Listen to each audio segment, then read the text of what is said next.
اعوذ باللہ من الشیطان الرجیم بسم اللہ الرحمن الرحیم انما الصدقات للفقراء والمساکین والعاملین علیہا والمؤلفة قلوبهم وفی الرقاب والغارمین وفی سبیل اللہ وابن السبیل فریضة من اللہ واللہ علیم حکیم۔ صدق اللہ العظیم۔ اللہ تعالیٰ اس آیت میں مصارف زکوٰۃ کو بیان فرما رہے ہیں کہ کن کن کو زکوٰۃ دی جا سکتی ہے۔ تو فرمایا صدقات فقراء کو دیے جا سکتے ہیں، مساکین کو یعنی محتاج لوگوں کو، مفلسوں کو دیے جا سکتے ہیں، والعاملین علیہا اور وہ لوگ جو زکوٰۃ وصول کرنے پر مامور ہیں ان کو دی جا سکتی، والمؤلفۃ قلوبہم، یہ مؤلفۃ القلوب ان کفار کو کہتے ہیں جن کے دل نرم کرنا مقصود ہوں، یعنی ان کو مال و دولت دیا جائے زکوٰۃ وغیرہ تاکہ ان کے دل نرم ہو جائے۔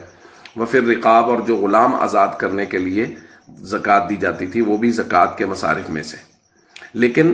آج کے دور میں عاملین علیہا یعنی جو زکوٰۃ وصول کرنے پر مامور ہیں، مؤلفۃ القلوب یعنی کفار کو زکوٰۃ دینا، وفی الرقاب اور غلام، یہ تینوں یہاں موجود نہیں، اس لیے یہ تین نکل گئے، یہ مصارف زکوٰۃ میں شامل نہیں ہیں۔ اب پہلے دو فقراء اور مساکین، تیسرا ہے والغارمین، مقروض یعنی ایک آدمی کے پاس تھوڑی بہت جمع پونجی ہے لیکن وہ اتنی ہے کہ اس سے اس کا قرضے ادا نہیں ہوں گے، اس پر اتنا قرض ہے، تو کوئی آدمی اگر قرض ادا کرنے کے لیے اس کو زکوٰۃ دے دیتا ہے تو زکوٰۃ دی جا سکتی ہے۔ اس کے بعد ہے وفی سبیل اللہ، جو لوگ اللہ کے راستے میں یعنی جہاد فی سبیل اللہ والے لوگ اللہ کے راستے میں ہیں، جو علم حاصل کرنے کے لیے گھر سے نکلے ہوئے ہیں، طلباء مدارس میں علم حاصل کر رہے ہیں، کیونکہ نبی کریم صلی اللہ علیہ وسلم نے فرمایا من خرج فی طلب العلم فهو فی سبیل اللہ حتی یرجع، جو علم حاصل کرنے کے لیے گھر سے نکلا واپس آنے تک وہ اللہ کے راستے میں ہے۔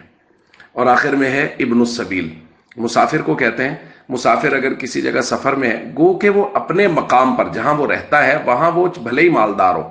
لیکن وہ نکلا سفر پہ، شرعی سفر پہ، راستے میں اس کی جیب کٹ گئی، راستے میں اس کے ساتھ کوئی حادثہ پیش آ گیا، مال اس کے پاس ختم ہو گیا، تو اس کو بھی زکوٰۃ دی جا سکتی ہے۔ تو فقراء اور مساکین میں یہ ضابطہ سمجھ لیجئے کہ ہر وہ شخص جو نصاب کے بقدر پیسوں کا مال کا مالک ہے اس کو زکوٰۃ نہیں دی جا سکتی، جس کے پاس نصاب موجود ہے، یعنی جس کے پاس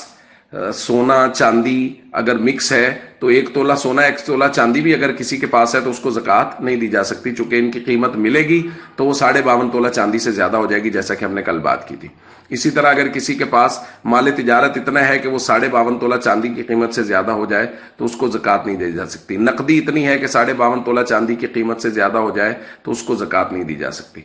ہمارے یہاں یہ بات بہت معروف ہے کہ ہر بیوہ کو زکوٰۃ دی جا سکتی ہے۔ یاد رکھیے ہر بیوہ عورت کو زکوٰۃ نہیں دی جا سکتی، صرف وہ بیوہ عورت جو نصاب کی مالک نہ ہو، یعنی جس کے پاس تھوڑے بہت پیسے ہوں، 10-20 ہزار 50 ہزار، آج کی تاریخ میں 50-60 ہزار 70 ہزار تک، تاکہ وہ اپنی ضرورت پوری کر سکے، وہ نصاب کی مالک نہ ہو تو اس کو زکوٰۃ دی جا سکتی ہے۔ اگر کوئی بیوہ نصاب کی مالک ہے، اس کے پاس سونا ہے، چاندی ہے، مال تجارت ہے، کچھ نقدی ہے، وہ سب کو ملائیں گے تو 52.5 تولہ چاندی کی قیمت کو پہنچ جائے گا، تو اس بیوہ کو زکوٰۃ نہیں دی جا سکتی۔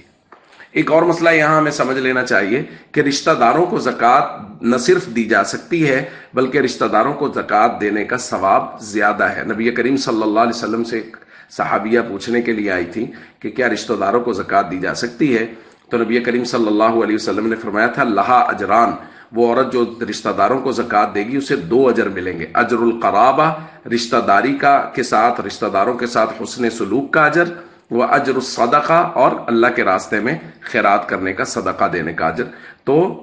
رشتہ داروں کو زکوٰۃ دینا ڈبل ثواب رکھتا ہے۔ تو اس لیے ہم سب کو چاہیے ہم مصارف زکوٰۃ کی چھان بین کر کے، تحقیق کر کے وہاں زکوٰۃ کو دیں، اور خاص طور پہ رشتہ داروں میں اہمیت کے ساتھ دیکھیں کہ جو مستحق ہیں ان کو زکوٰۃ دی جائے۔